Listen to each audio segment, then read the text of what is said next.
Order in the court. Good evening. You got- You gotta hold the button. It was on. Now it's off. It takes a minute. No, now it's on. Now it's on. We did that before. Hello? There we go.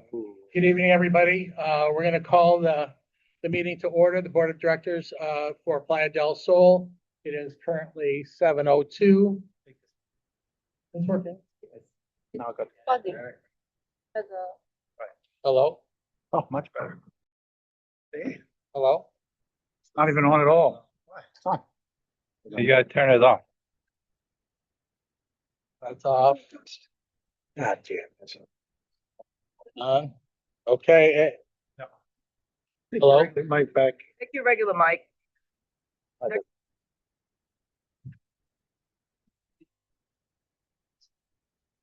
1, 2, 1, 2. Okay, here we go. This one is no static.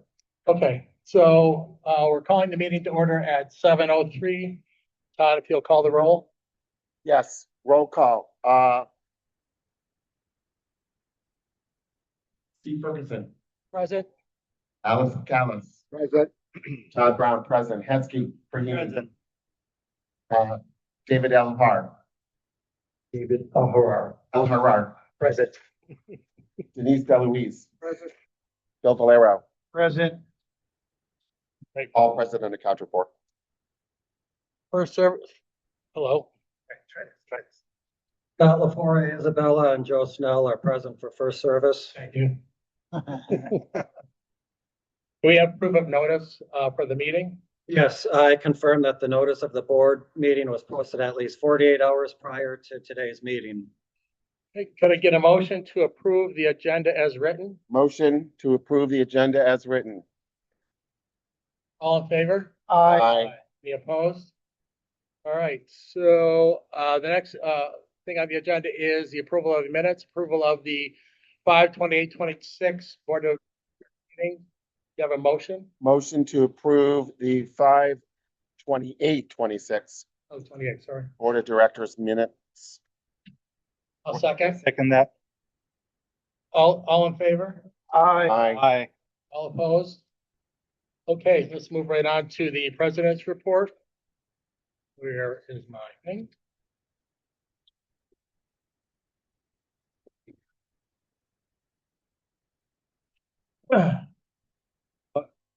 Yeah, president's report. All right, good evening to all the owners here at Playa del Sol and everyone joining in on Zoom. I continue to have my Meet the Presidents meeting each Thursday in the lobby from 10:30 to 30. This is just a casual meeting to give people the opportunity to bring up issues that they feel need to be addressed. Do not need to be huge issues, but maybe just something small you would like to see addressed, or you can just stop down to say hi to me. So, as I'm sitting there in the lobby. Anyone in residence is aware of two major leaks related to the HVAC system that necessitated the shutdown of the AC in the building. Our vendor was quick to mobilize to address these leaks, but the real heroes were members of our own staff. Rodney, Dodson, Bobby, Easy, and Devin were here late into the night and early in the morning to lend their support to ensure these leaks did as little damage as possible. I'm aware. So they made sure AC units in the apartments were turned off, then turned back on. Repairs were finished. This happened in the dead of night and early in the morning while we all slept. I'd also like to thank Scott for being here well after working hours to coordinate all the moving parts necessary to get the repairs done in a timely manner.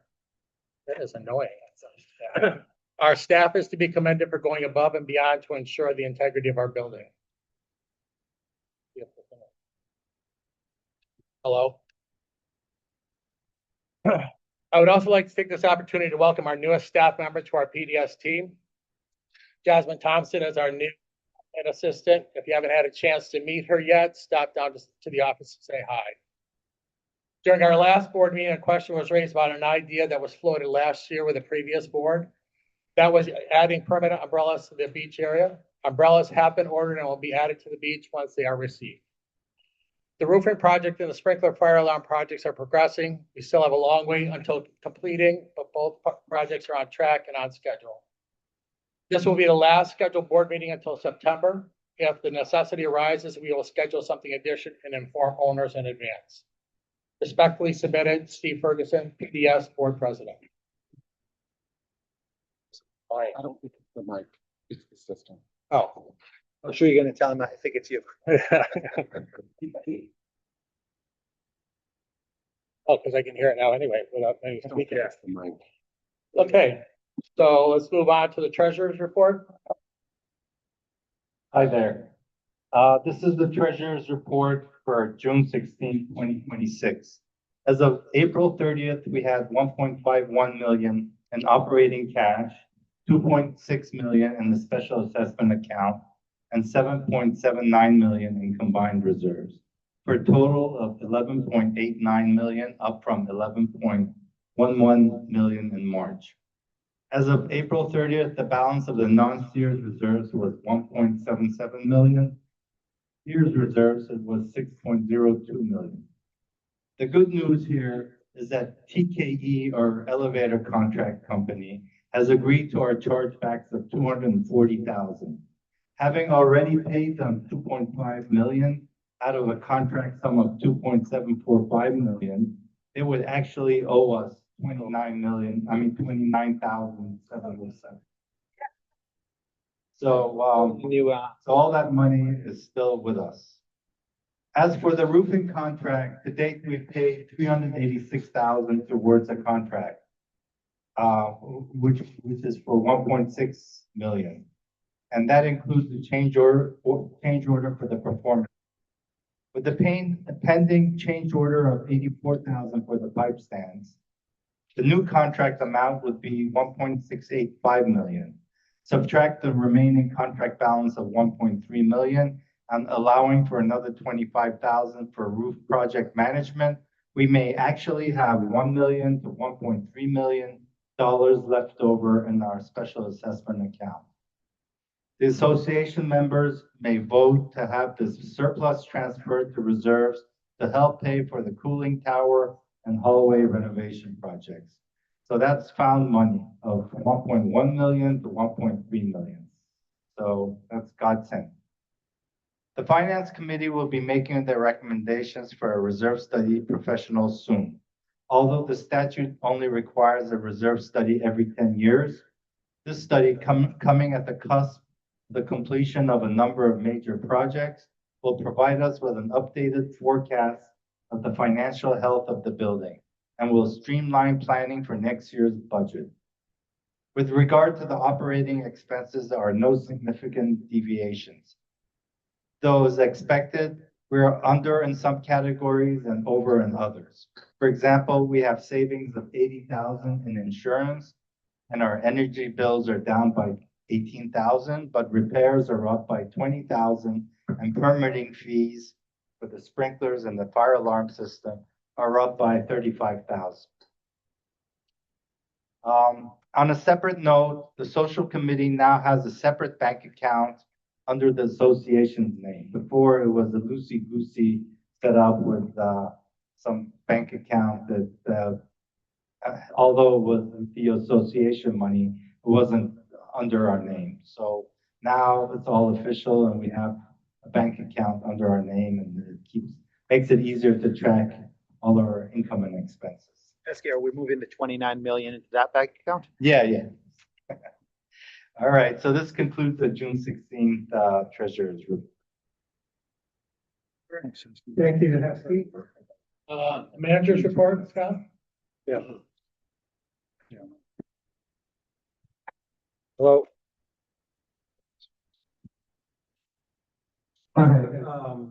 Since the last time we met, it was a little under 3 weeks ago, so I don't have a whole lot to share today, so I'll make this short and sweet for everybody. These are some of the pictures of the domestic water line repairs that were taking place last week. You can see one of the plumbers there working on that. A lot of these were above unit owner cars, which were dripping on vehicles. And so this was kind of a must do to avoid as much damage to the vehicles as we could. This is cooling tower leaks. The picture on the, you might have seen this in the email I sent out last week. Picture on the left is where the crack took place. And then the picture on the right is the repair by Airstron. And then this is just a different view of the repair that Airstron did. And then this is a picture of the crack that happened over the weekend.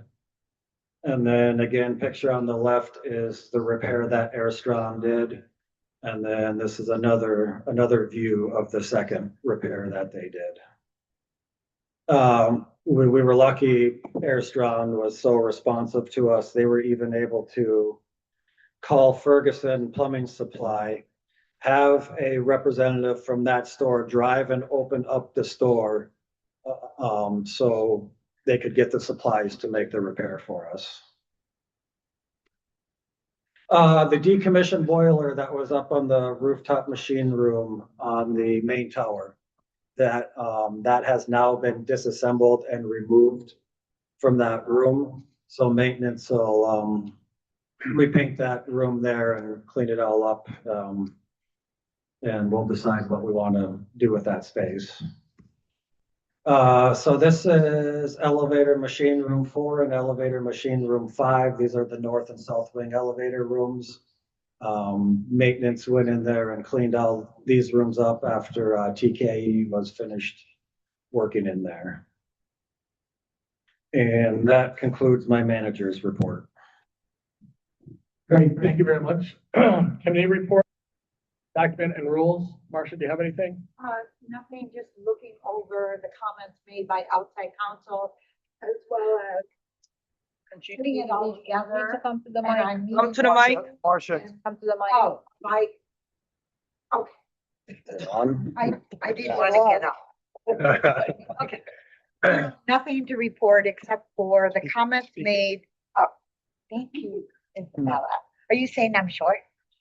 She's saying you can't hear you. That's Oh, no, just not that tall. Yeah. Just an update on the comments made by outside counsel about 6 years ago. I tried to get them summarized so we can address them in our core documents, articles of incorporation, and some of the bylaws and so on. And then David and I are just going to go through our little tweaks and get it all together to resend to you, but nothing substantive. And that's where we are. Thank you. Thank you. Are you giving a report or Mike. like us? All right, so the Insurance and Finance Committee, Mike, go ahead. Hi, good evening. Yes, I'll provide a brief update as to our last meeting, which was on June 11th. And the focus of that meeting was on the reserve study, and we'll cover, I'll ask Barbara to chime in a minute or so on that. And we got great discussion from committee members, owners, and 2 board members were present as well. Thank you all for participating and providing your input, and I encourage others to participate in our meetings. And we also discussed the potential workshop for the board, and we're trying to time that with the issuance of the first draft of the reserve study, where we'll be submitted a draft report and we'll have the opportunity to comment and provide feedback on it. And then one owner suggested we should maybe also have a town hall to present the reserve study information, because this is so important. It's so vital to establishing our financial position going forward, that the more questions we can address, the better for everyone. And with that, I'll pass it over to Barbara. Barbara, are you there? Yes. Okay, great. So, thank you. I'm a little bit taller, so. Adjust it to your liking. Okay, hi. So this is an update basically to what those of you that attended the finance meeting, we've now made a decision on who we want to hire, and I'm here to tell you why. I gave you each a packet, and as you go through the packet, it keeps updating. And the reason why, the very last page is a substance of how we came into that decision. But for purposes of talking to the full membership, I'd like to say this. We did consider 6 options between 3 engineering companies and 3 reserve study companies. We looked at all the information that they sent us and narrowed it down to 3. The 3 finalists were Falcon Engineering, Appreciation Reserve, which is who prepared our information before, and J.R. Fraser company. They had sent us complete paperwork, which was really great. After a lot of discussion, a lot of review, and asking a lot of questions, we went with Falcon Engineering. That's our recommendation to the board. And there's all so that the membership understands. I had board members very involved, which I really appreciate it. They were in line with the way we were thinking, which made it easy. My point is, our reserve studies that we've had in the last 2 years or the last 2 times, were not good reserve studies. They were given information, the numbers were skewed. I know that in my tenure, I had a hard time working with those numbers, and I know the current board does too. And what that means is that the Finance and Insurance Committee cannot give good numbers at the end of the year when we're working on budgets. So this is critical. So Falcon, and I've asked Scott to please send you now the quote, so you have the full body of it, the copy of their what they give you for a reserve study and for our general reserve, because there's 2 parts of that: the Sears, which is structural, and then there's the general reserve study, which covers the building. The Finance and Insurance Committee, then, once we get a report, first we'll get the draft, and then we'll do our meetings, and then we'll do our input, and then we'll ask for a final, hopefully get our final by the end of September. In that way, we're going to zero in 5 years. We're going to look at critically the next 5 years and divide it out. Because once you get past there, things change. We have new contracts, and that's very important to update it. This Falcon Engineering has multiple divisions. The division that does what they call level 1 is a complete look at the building. There is not, when you see the list of how they do the reserve studies, you're going to know. They look at every component in the building. Very important. What we had before was not that detailed. So it helps us. They're going to look at it. They're going to look at all these points, and then they're going to give us, what they think about those points. Then the level 1, it was the concern of the board members that had been in our meetings that we do a deep dive, that we don't do a superficial look at our systems. Falcon Engineering does not do that. Their level 1 is a complete look at the entire building. The level 2 is a comeback when we complete a project, let's say, or we have we've got quotes on something, and maybe we might want them to come and look at that. Like we can use them in that way. Level 3 and level 4 is not something that we would do in the building. So, but now I see both of you. But this is the point. After you do this level 1, and that they've seen the building, we have an engineer in the building that our maintenance engineer looks at everything. If he has a question or if they target something on their level 1, then they bring in an engineer from their company to look at it. The reserve companies don't have that luxury. They would have to go out and get a subcontractor to come in and do that. The price to have Falcon Engineering do it was very reasonable. It's $9,300 for both reports, and we will deal with having them come in with it for our town hall, which I'm sure all of our vendors have done that so far. And but we have to have all of our questions done before we present to the membership. I think once the membership has confidence in that we have good numbers for the future, then it's a less scary thing. And by having the town hall, we'll be able to explain exactly what the process is or what the process was, because they will have already looked at it, and then kind of settle everyone down that the Finance and Engineering, along with the board, is really trying to get a good financial statement for the end of the year and a forecast that we can use. Questions? Okay. I'm just wondering, so as you said, the reports from last time or the previous report, it was not good. We couldn't rely on it, right? You stated it. And I could never do it because I was looking at the several projects that are now coming to pass. right. So I support that statement. I completely agree with you. The question is, what would make Falcon bring us better results? What are we doing different this time? That's the question. Because they're an engineering company, they're not an association reserve company. So the association reserve company, I see a lot of those reports from association reserve companies, and they're not complete. They're very elementary, and they don't look at all the functions. And I just went through 3 this week from separate properties, and there was nothing there because we ask for them now when someone buys property. So we get to read all of those. And what Falcon is going to do is a deep dive into the building, which we have not had, because when the Association Reserves came back the last 2 times, they did not go through the building. That's not what they did.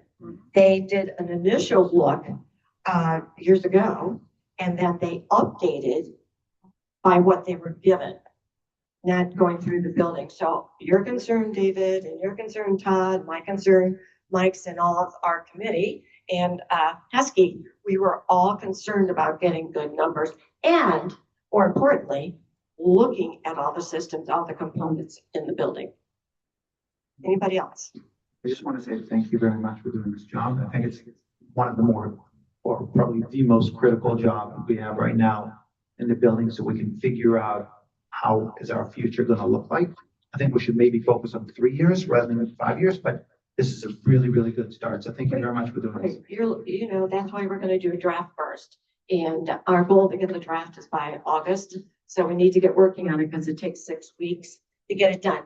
Now with that pricing, you know, although it doesn't have to be voted on, we wanted full transparency, you know, for the board so that you could all hear it from us at once so that you could go ahead and get it done. Okay, thanks very much. Thank you. Maybe I just can add, yeah, maybe just one thing to add. So the question, David, is very valid. What's different this time is we're going to put more skin into the game, more people. We have an engineer, we have Scott, we have competence on the Finance and Insurance Committee, and of course on the board. So we're going to put, you know, we're going to review this information and challenge it so that, you know, we can get a result. You know, you never can predict the future, but we can get a result that's sound. So I think that's an important factor. Thank you, Mike. Barbara, sorry. Yeah, Barbara, I just want to thank. Yeah, we're gonna hear it. I'm back. Hello. I just want to thank. Keep I talking. don't think it's the mic. Just keep talking. Keep It's talking. not the mics, everybody. So who is it? Me? It's the system. It's you, yeah. Same to us. It's the system, not the mics. Thank you. I just want to thank Mike Heskey and the committee for what you're doing. This seems like it's a breakdown, an analysis of what we never had in this building. This project that you're doing now is actually tapping into each, I would say, each skill or each piece Right. of everything in the building and breaking it down to the minimal before you bring it back up. You'll see when you get the detail of the report, they'll go into looking at the refrigerator behind the bar. They'll look at, you know, everything that functions. And then they'll look at, you know, everything else, you know, and how it's connected together. So, yes, sir. Again, thank you. Thank you very much. I've been attending the meetings. Thank you, Mike, and the Finance Committee team. Question, once we get the draft, Yes. will they meet with us? Meaning, We're going to be, we want, because we can't, because the sunshine law is not more than 3 of you. So our thought was, and it's in the little packet there, that we meet with 3 board members and the committee so that we can all, you know, go through it. Got it? Perfect. Okay. Thank you. Yeah, I would highly recommend that. And then once we get the final version, they'll be happy to meet with us again and maybe conduct the town hall? Well, once, we could even, Mike, are we gonna do the town hall after we get the draft? And, get the questions? Yeah, we haven't decided. We want to get the timing on when all this is going to happen as well, Okay, once we thank have you. further discussions with Falcon. There's a But lot. we're flexible, so we'll see what's better for the owners and for the board in terms of I timing. appreciate that. There are owners who are very interested Yes. in commenting and having the opportunity to ask Falcon questions. Right, and that town hall will be critical because, before we have the final draft. Correct. Right, so, that would be my thought. Of course, I'm only one on the committee. So, but I'm sure, once we talk about it, we'll, because we have to, think about our questions too.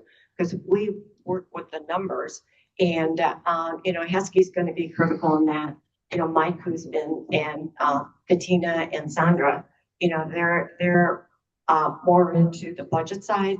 I'm more into let's get it done, And we have to be prepared as an association for potential surprises, given that the last two reserve updates were just updates. Yes. So we have to be prepared. Remember, we're in a 50-year-old building, and our last reserve study updates were so cursory and weak that I'm bracing myself for something. But understand, this is not, to scare anybody because the law the law states that you don't have to fund your non-sears. We've been proactive. We've been putting 10% in. And so we might find that on the non-sears side, which is the non-structural, we've done so much of our structural already that, we may have to pay a little bit more attention to that. And then also the timing of these projects, because with the money we have back now, that we could switch, we're going to need two pots of that, like divided a couple ways perhaps.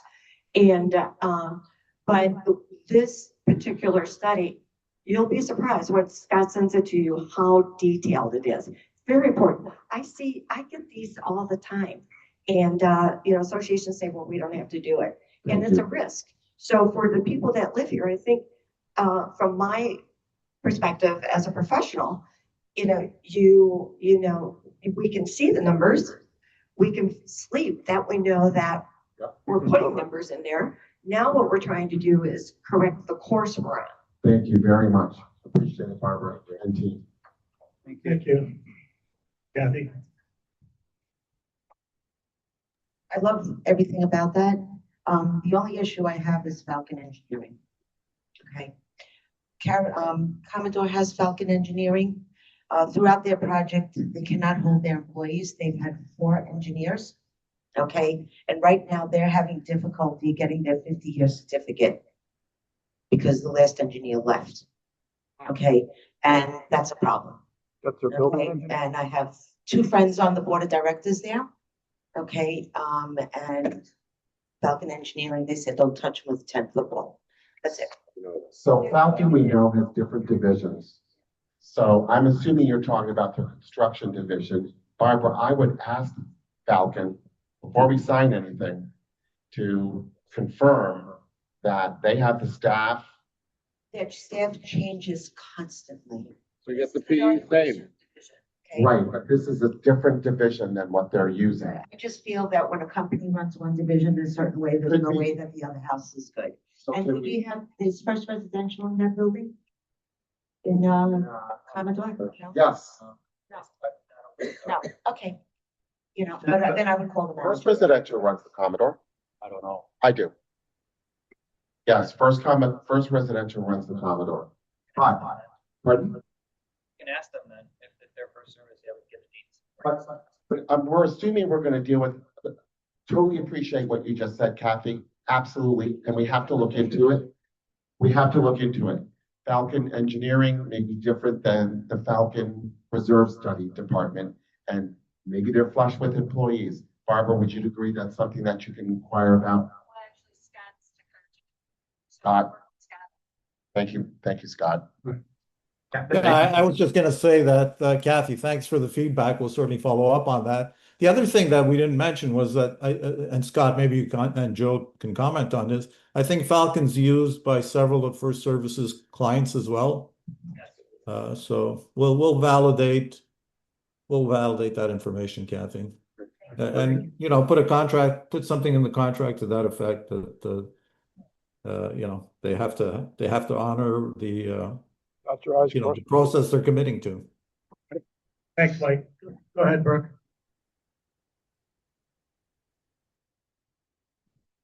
Hello, good evening. I want to thank Barbara. I want to thank the chair. I want to thank the committee and the board. And I want to say that everything Kathy loves about the process, I love even more. That said, my concern is this. The study, as I understand it, is supposed to be forward-looking 30 years. And given the projects that we have under consideration, mainly the waterproofing on the pool, the pavers, et cetera, the open waterproofing we have on the roof. And there was somebody in the building who mentioned that we had active leaks coming from the cladding system last week. I don't feel like we have a waterproofing building envelope strategy developed. And I think that handicaps us, and I'm concerned whether or not Falcon has the abilities to do that. I just don't know. And the other thing I just want to point out to you is we have this very weird situation now where the building has identified that there are certain wood bucks that have never been addressed, that the engineer has memorialized as being problematic. And then the building, as I understood it, slapped the stucco back directly on the wood after declaring in a resolution that that was bad. And so I guess whatever plan that's part of this 30 years, I think we need to look at those.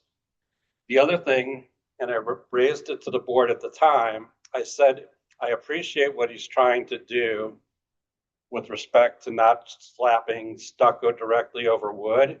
And I'd suggested he use materials that would last 50 years, like building paper, peel and stick. And instead, they chose the design that was chosen was to put a sealant joint, cover it with stucco, and then put another sealant joint. And so again, I just wonder if Falcon's going to have the time to dig into that detail and figure out, okay, what do I now do since we didn't use the materials that we knew last 50 years that they've been using in Italy and Greece for decades and decades, and we chose this system. I'm just really concerned that we don't have a waterproofing guru on staff right now to do this. And again, I also don't know why, if we have Duan here, we don't ask Duan and we don't ask some of the experts that we have here, like Epic and maybe even Bromley Cook, and say, hey, Bromley Cook, NV5, you designed this thing. We want you to give us your stamp and seal. And the last thing I'll say is, again, I'm going to say, Heskey, I'd really like to use some of that overage and say, let's have the association pay and fix the door bucks that weren't fixed and reimburse the homeowners for the $1,800 or so per person who did pay to do the door bucks. And let's get one uniform waterproofing system here and paid for appropriately out of community funds. Thank you. Thank you. Thanks, Brooke. I just want to say something, Brooke, that what you just raised is great, and as Barbara said, they're looking for community feedback. So when it's time to speak to Falcon, bring that up. That's exactly what we need. Okay, is there anyone here from the social committee? Oh, did he? Oh, okay. Oh, No, mine. but you weren't, You're not getting the you weren't drink. sitting out there, so. No drinks for you. So last month in May, Keep going. last month that. Yeah. keep going. Use the other mic. It's not me. No, use the other mic. Just talking to microphone. I was just using, use the other one.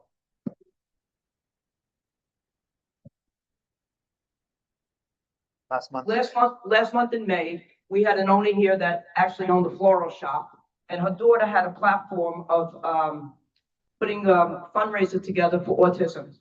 So we worked with the social committee, we got everything, I's, dotted, T's crossed.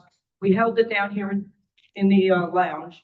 And there were about 40 people, and many of the owners actually donated and did not show up, but they did not donate the money. I got a card from them last week when I got down here. We raised $1,560 towards autism, which I think is really nice because her daughter is a junior high school kid, and this is her platform to try to help the kids with autism, which I thought was really nice. So I had mentioned that next season, after the summer, we try to do something again for anybody that's interested in doing some type of fundraising. Bring it to the social committee and we'll work it out if we can. So thank you. Thank you. Old business, major project updates? Yeah, thank you, Steve. Let me just pull something up here.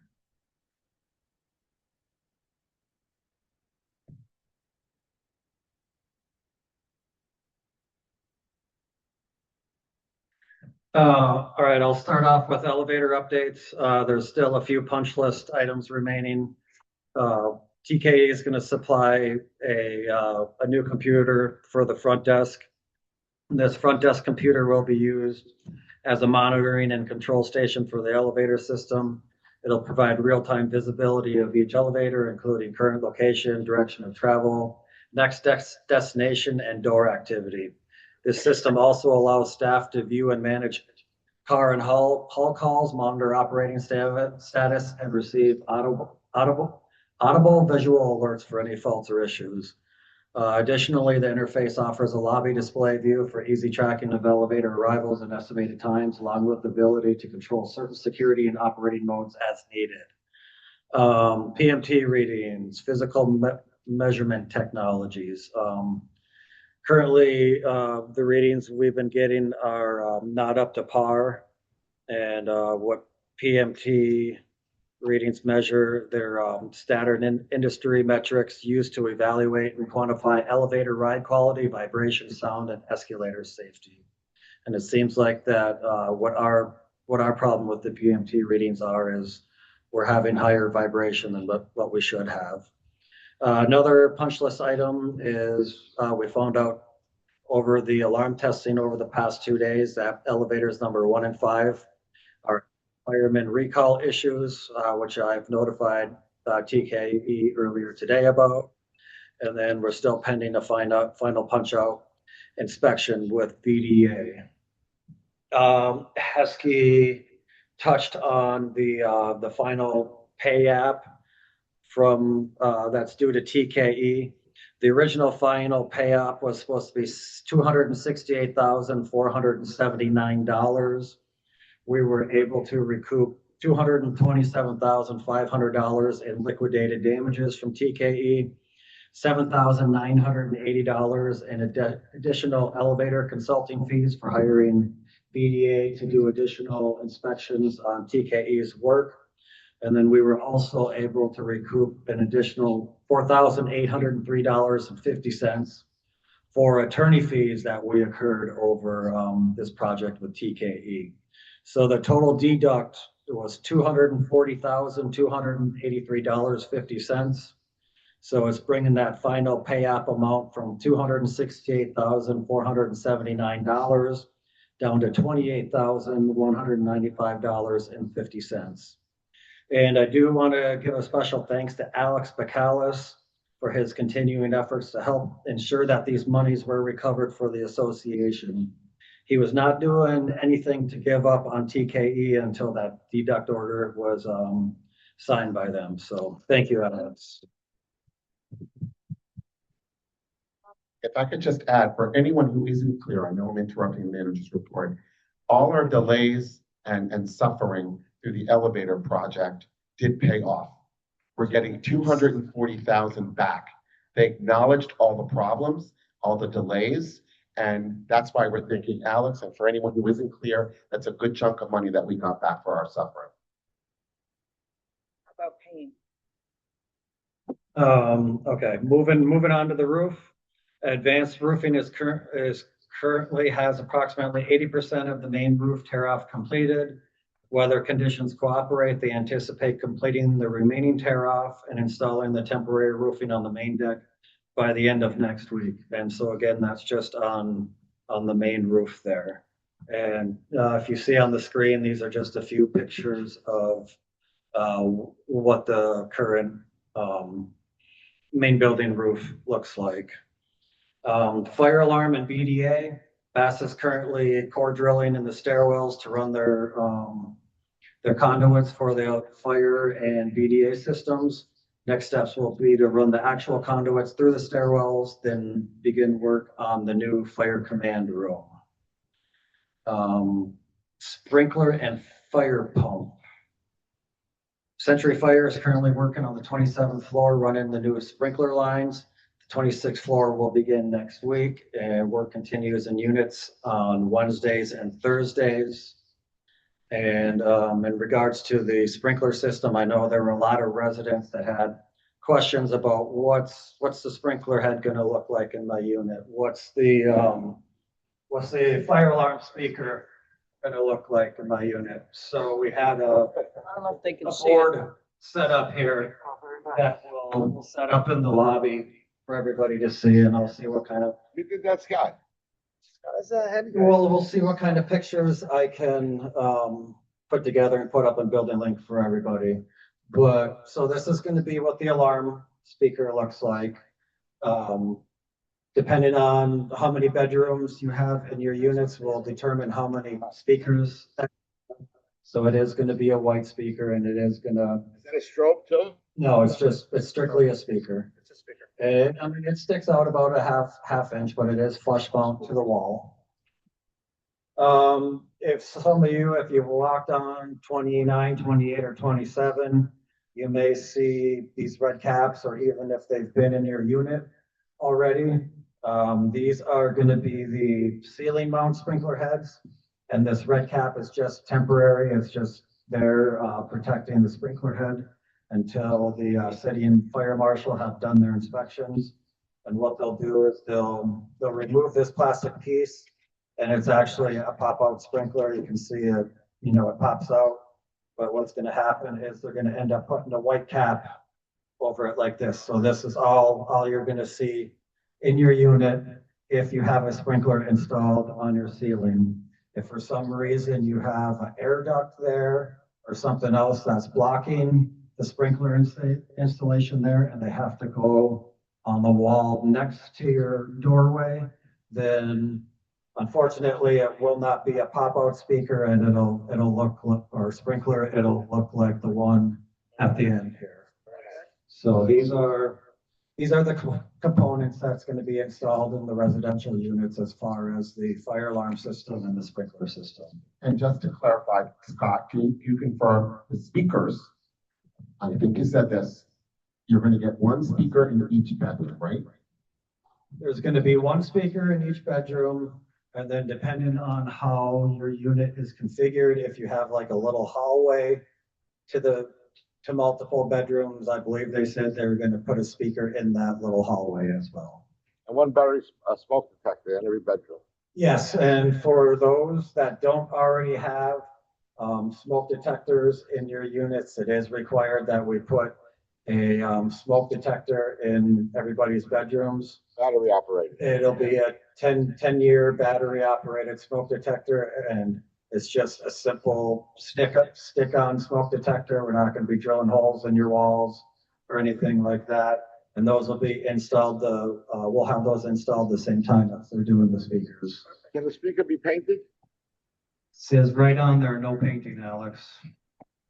And the sprinkler heads themselves, we're going to have one over each door, that entry door in the tower, because there's no sprinklers in the wings. Correct. So your front door and your second door, if you have one. Correct. And the AC closet. And a sprinkler in the AC closet? Yeah. Which is in everyone's hallway. Can we get a photo of that, put it in the Building Link, and also maybe send it to owners in our weekly PDF news update? Because we don't get, excuse me, Alex. You need to get your eyes examined. Excuse me, folks. We will Excuse me. provide the Yeah. residents with pictures. Thank you. You also can't use them as boot racks either, or put hangers. That bedroom is pink. What is that's gonna stick out?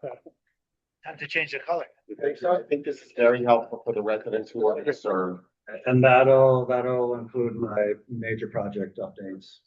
Great, thank you very much. Thank you, Scott. Brooke, Looks like Sandra Michelle has her hand up. all right.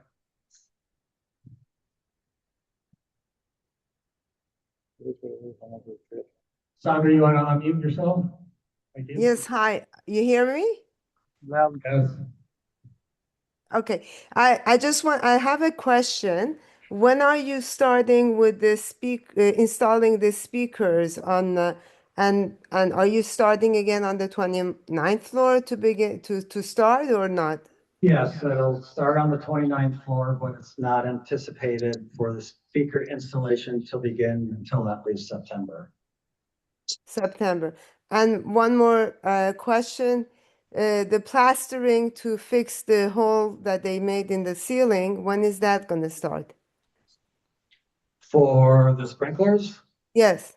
after that floor has been inspected by the city and fire marshal and has passed. So when is like 29th floor, when is that going to be? It's going to be up to the contractor as far as when they call for inspections. They're not inspecting one floor at a time. They're going to go through about 4 or 5 floors and then call for an inspection. And who's going to be the person who's going to do the job, the plastering and the paint? That's not been determined yet, but that's going to be an association expense. The unit owner is not going to be charged for any kind of drywall touch-ups. So if I have my ceiling, it goes through the whole through my whole living room. Are they going to fix the hole and paint the whole ceiling?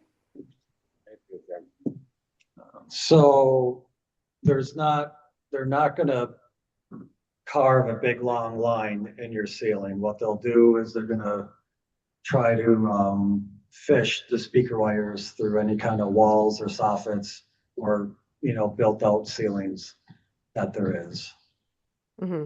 And So when the goal is only to have maybe like a 3-inch by 3-inch hole at one end, and then if they can fish it all the way through, then that's going to be the only hole. They may, depending on what's in the ceilings, ductwork, if there's something else in the way, they might have to cut a second hole to get to the final installation point, but they're not opening up 4-foot holes or anything like that in people's units. so I just want to add to this just a second. So the sprinklers that are going to be installed are not expected to have any plastering around them or not needed any plastering around them because they come with a cap. If you'll see the image after or whatever it is, they come with a cap that will seal that hole. So they're not expecting to do. There will be some. Yes. No, not for the sprinklers. Yes, there are certain areas where they've had to cut out like a 2 by 2 foot hole to get in a ceiling or a wall to work the plumbing. No, but for the sprinklers, they said that they're not, for the final product, they will not have any plastering around them. Correct. The final product will look Yes, exactly exactly. like that. That's a sheet of drywall. That's the way the final I product. think that's what should you look meant. like. I think that's what Sandra meant. She was talking about alarms. She was afraid about it was going to be gopher. I was talking about the opening they did for the sprinkler system. So I'm asking you, are they going to paint the whole ceiling? If the ceiling is one ceiling all to the living room from the entrance? They're not gonna paint the whole No, ceiling. they're not going to paint the whole ceiling. Uh-huh. So is it possible to give us notice when you're going to do the plastering work for the Absolutely. and can you give us like at least couple of weeks notice or not?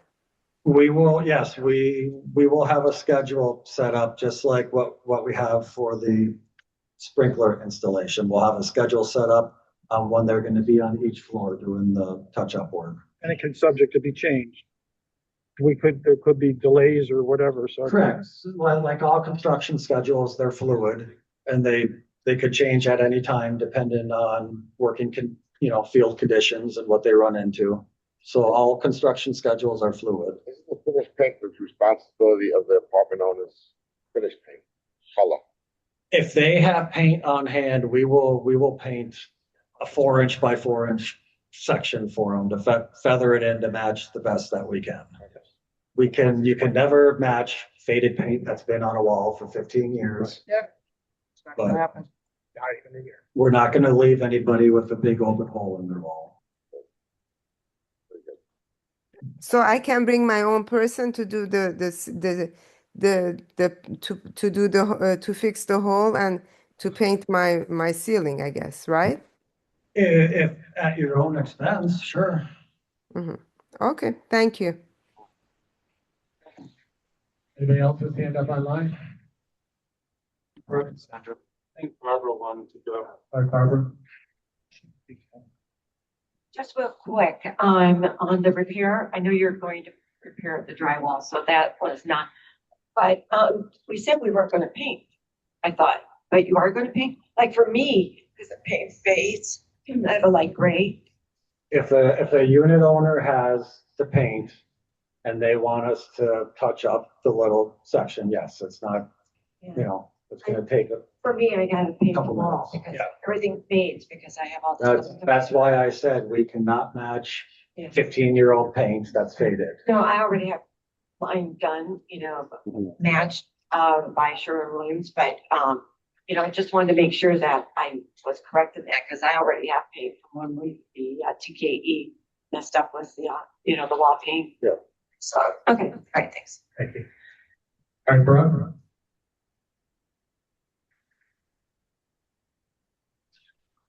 Hello, Brooke, 2814. My question is about the carpet protection or lack thereof. As I understand it, we're not going to get new carpet for like 2 years because that's probably how long it'll take to complete the risers. And even if we did want to get new carpet, I hear that we really don't even have the budget. So I guess my question is this: why since the guys who appear to be doing the sprinkler stuff are using like a liquid, which I think they call welding or melts or makes the plasticky tubes get connected together. So they're using a liquid, they're cutting the piping, they have construction boots that have probably been elsewhere in construction land. I don't understand why we're not going to invest into the carpet protection, or do you plan after to do series of floors and do a deep vacuum of it? And I'm really surprised about it because, respectfully, Denise, one of the derivative complaints was that the board didn't act in fiduciary responsibility to enforce the contractor carpet protection. I thought that was supposed to. So they're required to protect any area that they are working at. So Brooke, if you do see them working without protection on the ground of where they are working, please let me know. Well, they're using these tarps. They lift them up, then all the dust goes in. Then I see the guy and I've only saw him en route to Sandra's unit, the unit up above me, and my own unit. I see him just using the broom. And again, we have very strict rules that we force our contractors, homeowner contractors, and I own the building, I pay my fees. And you're saying, hey, Brooke, you've got to do it this way. And then when we hire somebody, we say, hey, we're going to let you take all these shortcuts. It doesn't make sense to me. We should protect the asset, particularly since Husky doesn't have the money to go buy new carpets. Husky does. So if they are not protecting the area that they are working at, I need to be advised of this so I can address it to the contractor. I thought that was one of the things that.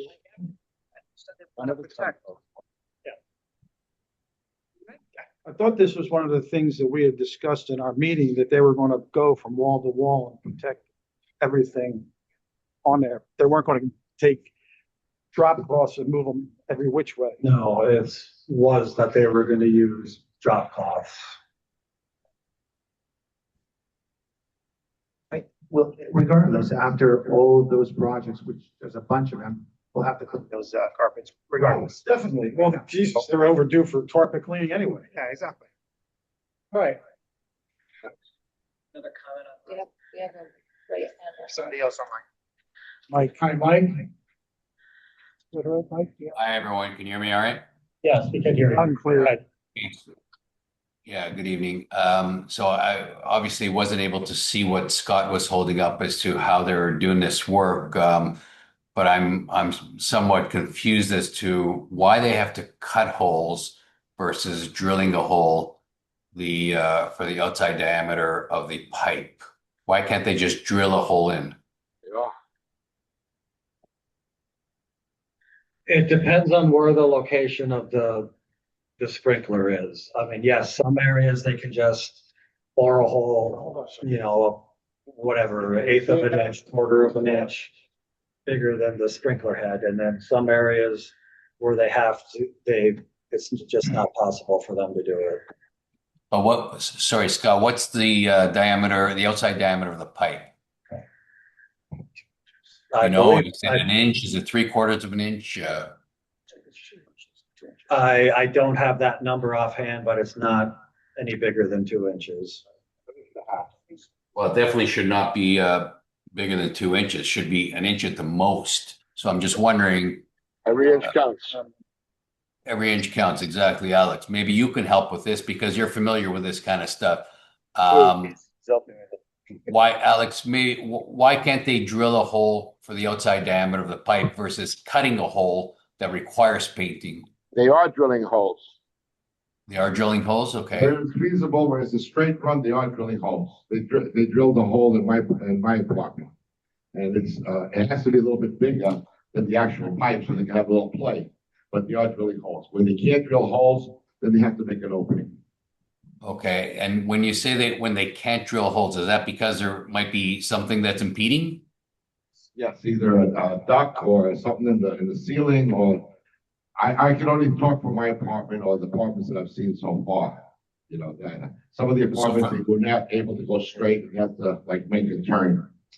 Right. So for the most part, they're drilling holes only versus cutting open, right? Yeah. Okay. Thank you. Mm-hmm. Trish? No. Hi, Trish, 1410, thanks.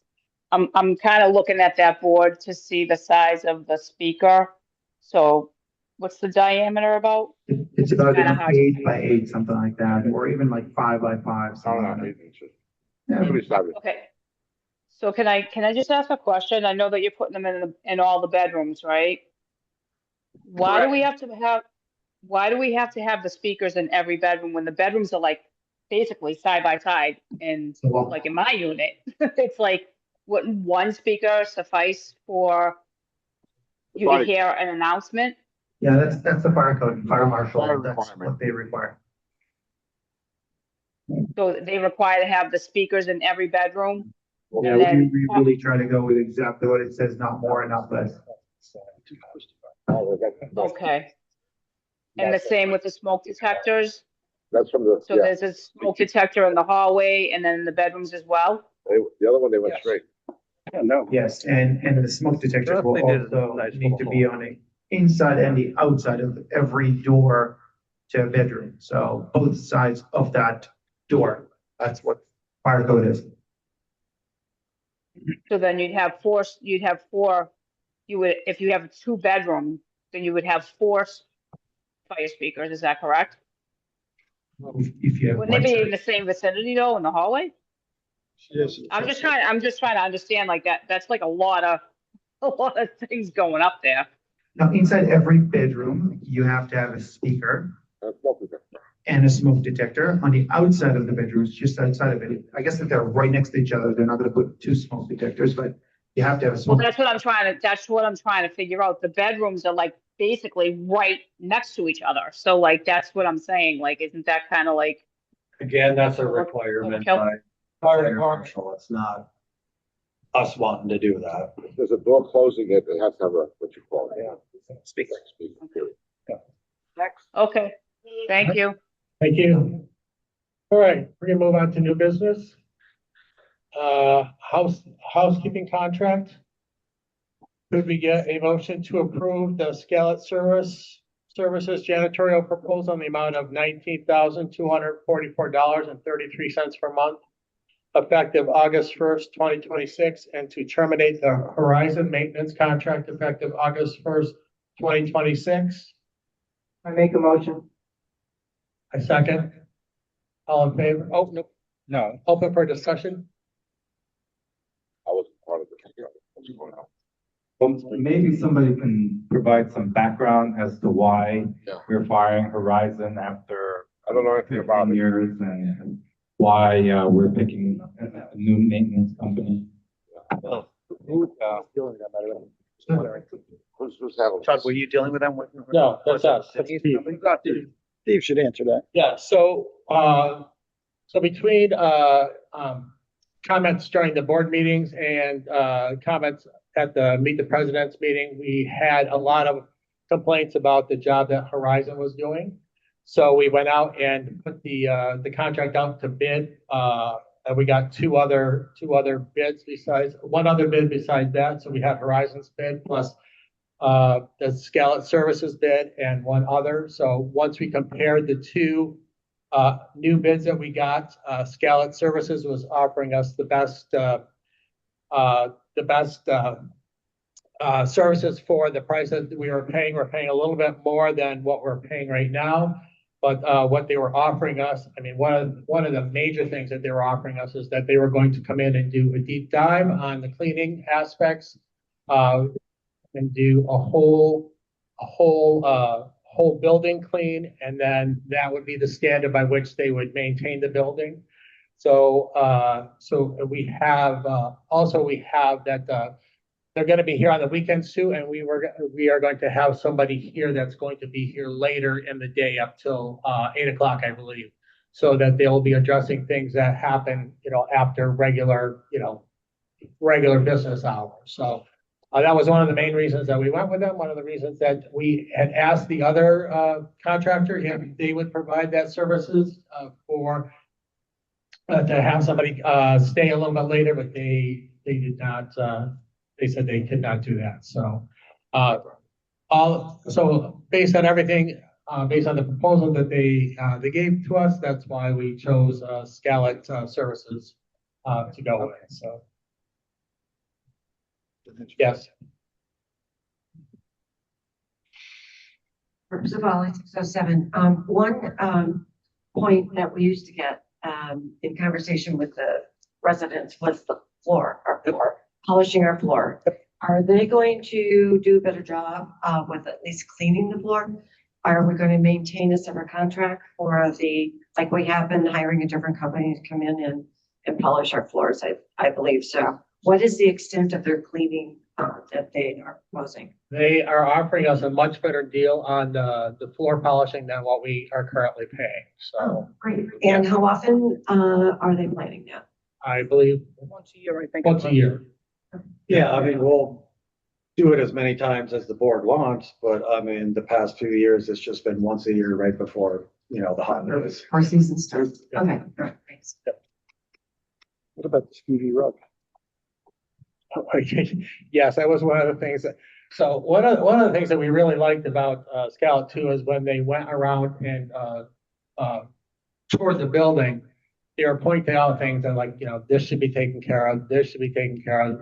You're not really getting the services that you want to have because we're noticing all these things right at the walkthrough. So again, this is another one of those reasons that we chose them. So. They'll maintain the rugs? You're talking about the rugs in the Main tower rugs Yes. and wherever we have rugs. Because Yes. I'll tell you what, They actually have so they have a small machine, so they're going to be doing spot cleaning of the rugs, and also they have a bigger machine where they'll do maintenance type things on the rugs. Maintenance, maybe they'll prolong until we put new rugs or decide what we want to do with our floors. How are they gonna interface with the construction work? Are they gonna just stay out of those hallways? Or are they gonna try to clean up after the construction crew, make it look presentable? Or are they just gonna neglect it? I mean, that's gonna be a tough question. The Century has been cleaning up after themselves. We're not sending housekeeping up, at the end of the day to clean up after Century. Century's been cleaning up after themselves in the hallways. They have their own vacuums and stuff to clean. Okay. In other words, they're leaving it like they found it. They should be, yes. I just want to raise this up again, this issue that, yeah, I like it, awesome, we just gotta make sure they have the right address on the contract, that's it. Right. Oh, yeah, I saw that. Yeah, address, because it's, apparently it's on the moon or something on that. And there's, with this contract too, there's a 30-day out, after a few months. If we're not happy with their services, they're not performing as what they said they were how they were gonna perform, it's just a 30-day notice to cancel. One of the things they identified is that the products that our current housekeeping is using is Fabulosa. And Fabulosa doesn't clean. I don't even know if it's acceptable with OSHA, but they use a different product, which will, it's economically okay. One of the things they mentioned is that a lot of people complain about the odors in the the garbage chutes. They have when they do their daily, washing up the floors, they use a solution pretty much what Bill had brought in last year at the company, where they'll spray inside the chute on the door. And they'll do this every day. And what will happen was over time, all that gook and all that smell and those bugs or whatever's in there will just drip off. So that was one of the big things that they identified when they walked around, which also was a plus on our behalf. No, I just gotta be careful with that. I don't want to cause damage to the chemicals going in there. I think what they were talking about cleaning the outside, the door outside, not the inside. No, they were speaking about when you open the door, Yeah, they spray a solution on the door that will drip off On the inside. all the inside of the gook that sits inside the door. So you will eventually we will not have that smell in the garbage chute, which we have now when you open it. so let's just make sure that the chemicals do not impact the metal or whatever it is that, the chute. When I brought Spartan Chemical in, and I use this in my production facility, it's biodegradable, and you won't even smell it. And that's why I said to Rodney before, if you go around with the canister and just spray, that'll clean that whole chute where it'll become clean, and you won't smell anything. It'll be hospital room clean when you're done. Because what we're getting coming up is all the aroma from the bins itself. Yeah. It travels up. Joe, do you know if, First Service uses Scarlett anywhere else? I'm not aware of the particular name brand, but a lot of our residential high rises do have a foam washing system on the top of the chute that just cleans it out daily. Gotcha. No, I mean, like, do you use the same type of service, like those guys? Use Scout. I'm not familiar with that name. I'd have to look. We got them Right. from a First Service building. Right. Okay. We got them for a First Service building. Perfect. Thank you. All right, I believe Sandra's hand is up. Am I on mute? You are unmuted. Okay, so that's, I wanted to ask you, how many services did you, how many housekeeping services did you interview before you got to this company? And also, I think it was David who asked if First Service uses this company in other buildings, or that's the first time you're having to work with them? So we interviewed, so we had Horizon's proposal, plus we got 2 additional proposals, so there was 3 altogether that were that we reviewed. And we got the name for this from, like Scott just said, from another First Services building. So First Service already has worked with these people? Yes. Okay, thank you. You're welcome. There's no other comments. Let's go ahead and vote. All in favor? Aye. All opposed? Thank you. So the next order of business is a waste management contract. We have a motion to approve the waste management contract in the amount of $3,170.84 per month for trash and recycling services. Do I have a motion? I make a motion. A second? Second. All right, so comments? Scott, you want to address this? Just reiterate what we're saving and what we're paying now. Yeah, so we're in a 3-year, cycle with waste management right now. And part of, First Services relationship with waste management is we're able to, negotiate early before contract renewal and get a better price. So right now, our current monthly all-in rate between trash and recycle is $5,800 and change. And then the new rate would be $3,170. So that's a monthly savings of over $2,600 per month, and first 12 month savings of almost $32,000. That's another social committee. So we'll be, over the first 12 months, we'll be saving $32,000. Yes, just like all trash and recycle companies, they do have an increase every year. Their increase is limited at 8%.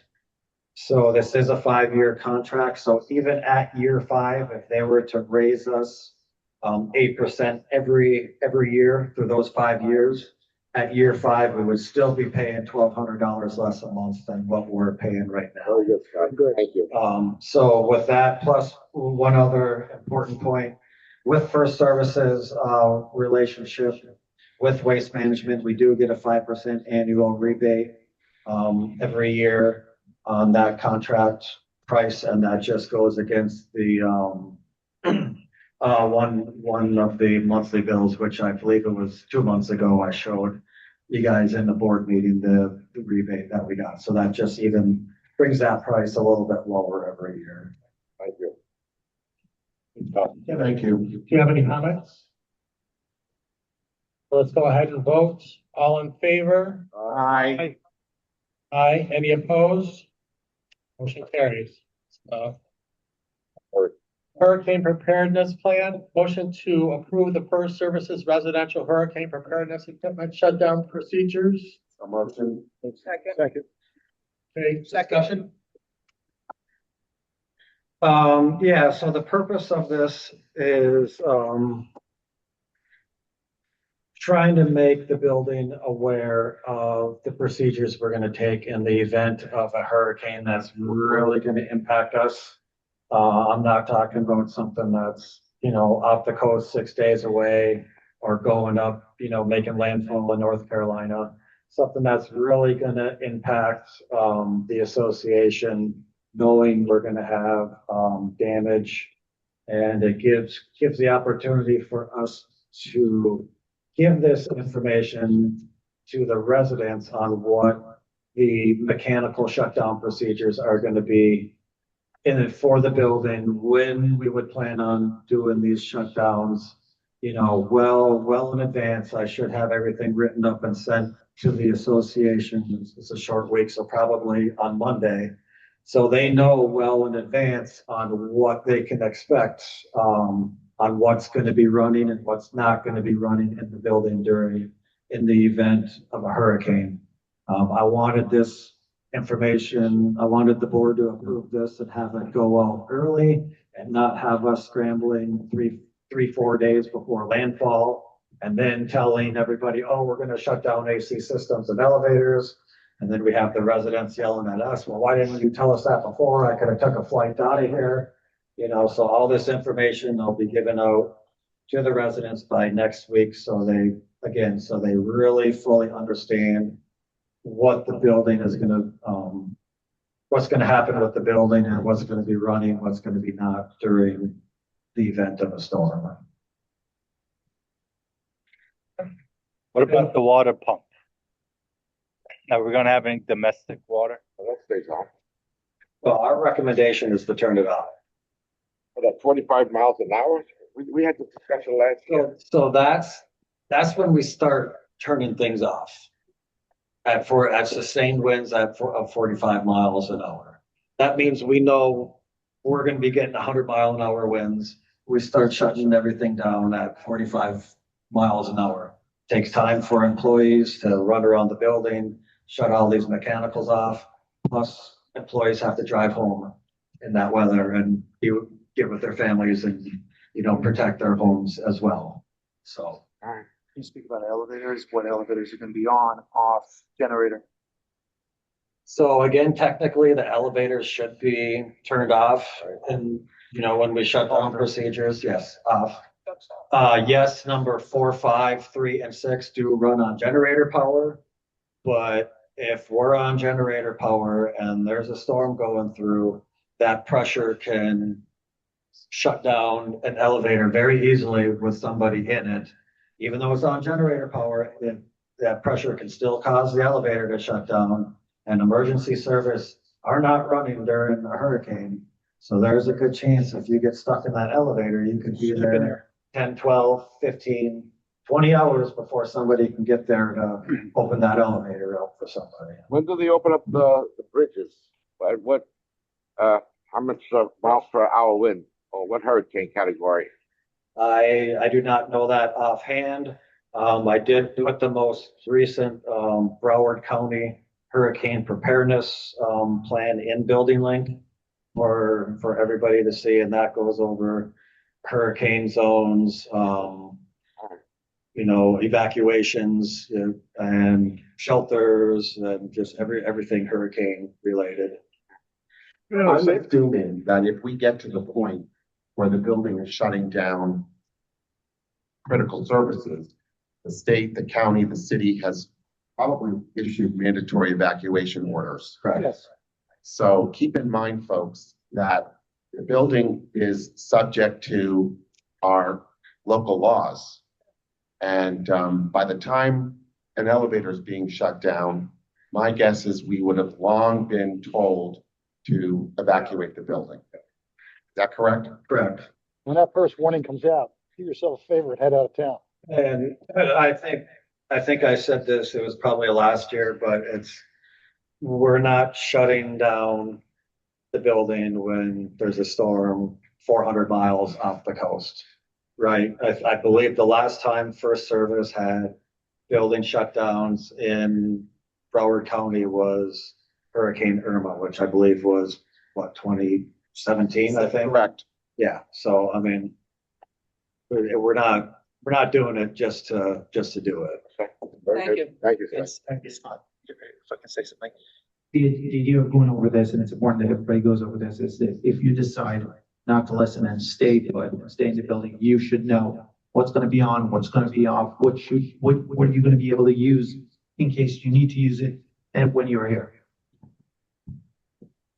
Yes, and just one more quick thing before we move on. Again, emergency services do not operate during a storm. So anybody with medical conditions, potential medical conditions, should not be staying in this building or any other building along the coasts during a storm. Right on the ocean. You gotta get out of town. Let's take questions offline first, and then we'll take the ones for here. Trish? Hi, thanks. Scott, is your checklist the same as it was last year? Or did anything change on it? For mechanical components, it should be the same. I am going to tweak the PDS checklist a little bit on how what we do with common areas as far as bundling up everything in common areas, because there is a note in there about once a storm comes, there is no more assigned parking and people can just park wherever they want in the parking garage, which I don't believe should be in that policy, nor is it fair, but there's just little tweaks in that policy that I'm gonna change, and that'll be given out to the residents. Okay, thank you.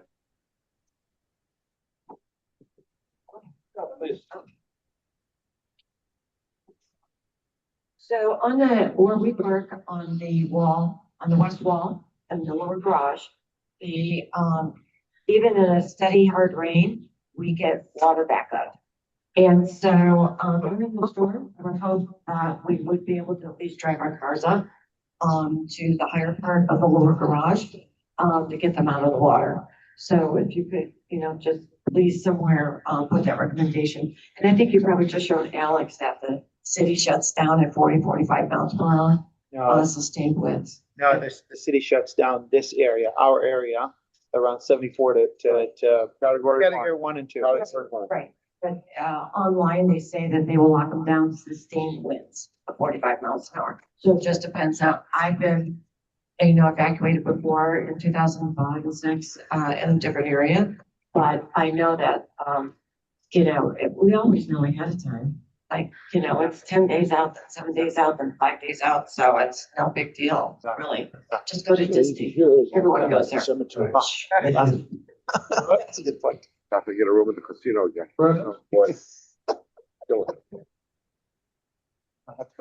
Good evening, Barrett, 2814. I'm glad we're doing this plan. I wish we would have got it out by June 1st. I read the plan and I've noticed a lot of errors in the PDS portion. So those of you who haven't read the board packet, I think the board packet's like 50 pages long, Scott. And then we have the first service hurricane plan starting around page 30, running another 15 pages. Then we have 8 pages of the PDS plan. I think it would be great if we could get cars from the lower garage into the upper garage. I think the language should be tweaked like Scott suggested. But I really think we should have a workshop or something and do things in a little bit more detail.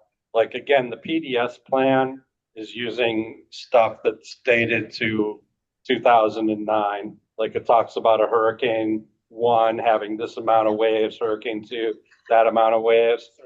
That was done.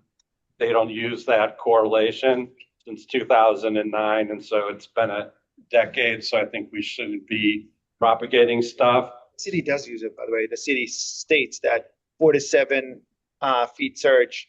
Okay, well, it's a category 1, 2. Okay, my research I just did said that the National Hurricane Service doesn't do it. Oh, but, maybe no, but Broward does, yeah.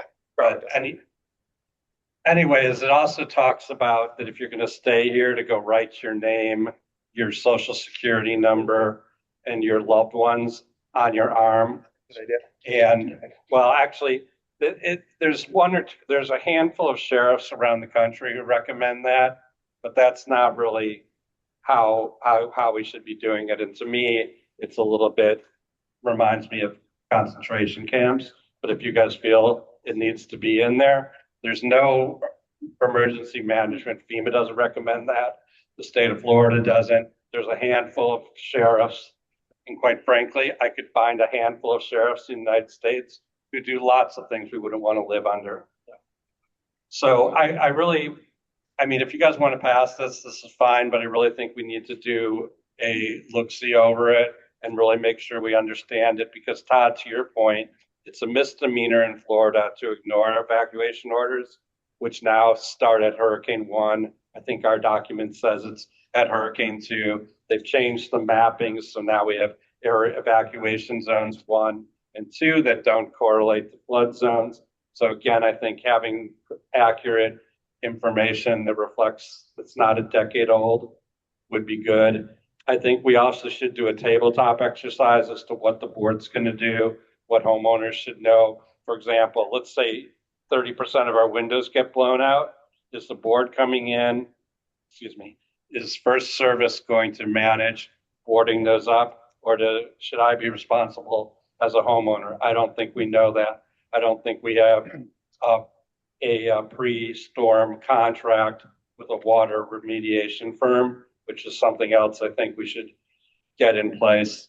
So those We have a deductible storm. Yeah, no, but you contact the insurance to ask what you're gonna do, just like when you hit. Well, and again, that brings up the whole glass policy and some of the provisions there in the insurance. Thank you very much But- for absolutely considering this. but And I Todd- suggest that you send me personally any specific concerns that you have, and we'll certainly consider them. Todd, I think it's important in the state of Florida, it's a misdemeanor to ignore the evacuation order, But to date, in the state of Florida, they've never enforced that. They've never sent the cops to say, hey, here's your handcuffs, we're dragging you out there.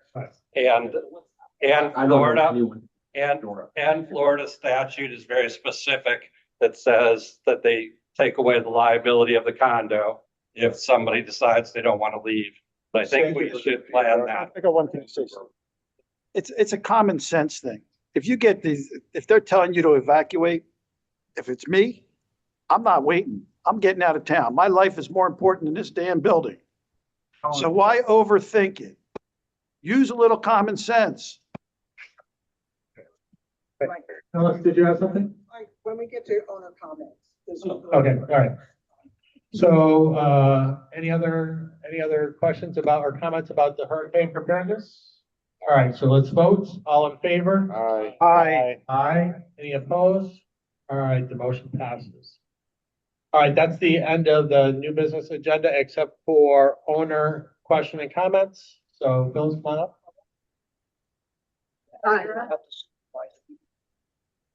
Phyllis Whitell, and I'm up and down a lot. Can you hear me? Yeah. Can you hear me? Yeah, we hear you. Now? I just wanted to make a comment, and it happens at least 2 to 3 times a week. I have seen delivery people wandering the hallways that have no idea where they're going, delivering food, and I've directed them many times. And I have recommended this before. There should be something pointing this way. Is this numbered unit? This way is that numbered unit.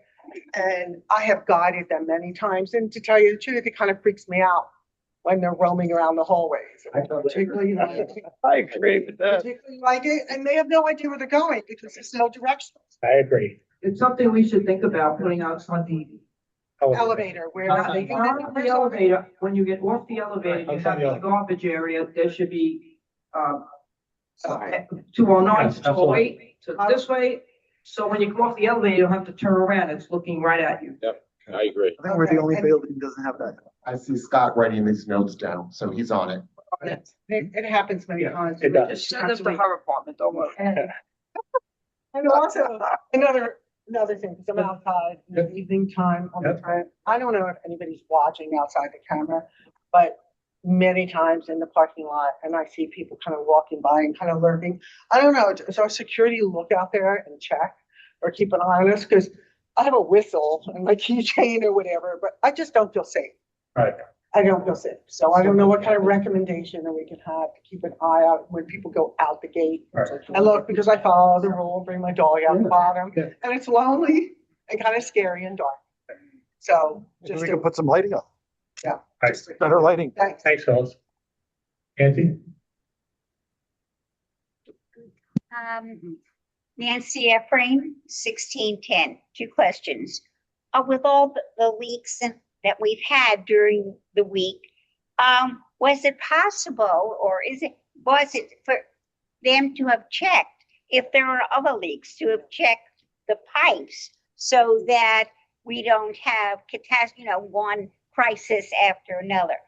And the second question is, I appreciate, the notification we got. The only thing we did get on the last one that occurred a couple of days ago, we were told that after 2 a.m., air conditioning should be turned on.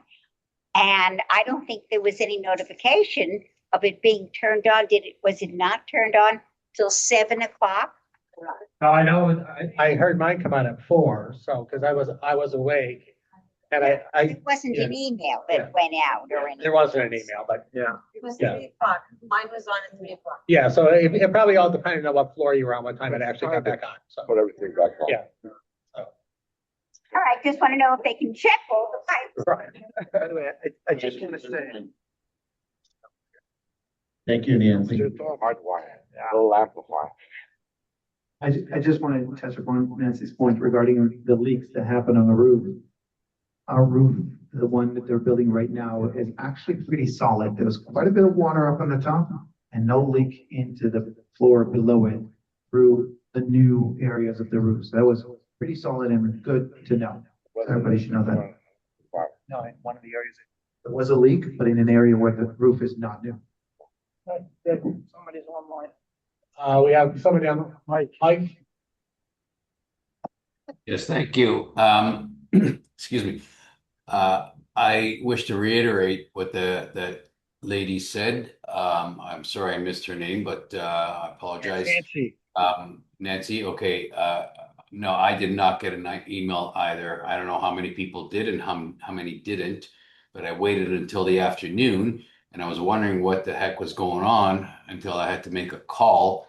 And at that point, my remote thermostat I had showed 87 degrees in my condo, which I wasn't happy about. But was there somebody missending that out, or it only went to some people, not others?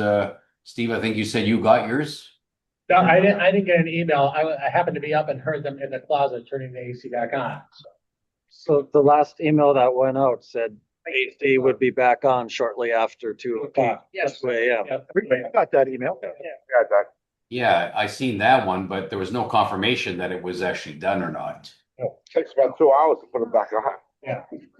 They had to go to every floor, Mike, and put the circuit breakers back in. No, mine wasn't on a breaker, but regardless of that, anyways, I guess it was missed to confirm that the system was up and running again. Were you in house? No, Then your breaker was pulled. Turned it off. no, That's what he's saying. my breaker wasn't pulled. Okay, I shut down my system remotely. No, but you shut down your system remotely, but your breaker was full. So regardless. All right, we could argue that forever. I didn't get it won't go back on unless I turn it back on. That's what I'm saying. So no, I did not get that. So anyways, my other question is this: how much money, what's our legal costs in the lawsuits that we've received, that we as the resident owners are supposed to be paying for? I don't believe we received any lawsuits in 2026. How about 2025? Well, we have the appeal that we're spending money on. So there's still an active appeal? So there's one appeal pending right now. Okay, And I don't think any of us have right in front of us. I could be mistaken, but I don't personally know what the legal bill is for that, but you can certainly contact the office and make a request for that if you're interested. well, what I'm interested in is any lawsuits that you as the board of directors and or Playa del Sol wins, then whoever that person is or persons that are making these lawsuits should be paying the bill. I'm tired of paying legal bills for no reason whatsoever. And neither should anybody else be paying. But keep in mind, Mike, you're not saying anything that the board or the management company doesn't know. What you're doing is citing Florida state law. So Florida state law has a provision that allows for a party who is sued in a lawsuit that does not lose to reclaim litigation expenses. So the lawyers are following state law to ensure that the association is protected. So we hear you loud and clear, and we can assure you that the law is being followed and our attorneys are doing what they need to protect the association. Okay, so thank you, Todd. So I guess what that means then is I need to start my own lawsuit as a class action for whoever wants to hop on the bus in order to recoup those fees. No, I don't think you understand. Let me answer. The association's attorney has filed with the court for the recouping of attorney fees during this last lawsuit that the association was found, whatever was not guilty or not liable. And that has been filed with the court. Because there is the possibility of an appeal, that portion is on pause. Our recouping of fees is on pause right now until the court determines if the appeal can proceed or if the court's not going to allow the appeal. That's correct. If the court does not allow the appeal, then we continue to move forward with recouping our attorney's fees. If the Okay, appeal now I is granted- understand that better. Okay. Yes, thank you, Scott. Okay, and now I understand. Thank you. Right. Go ahead, bro.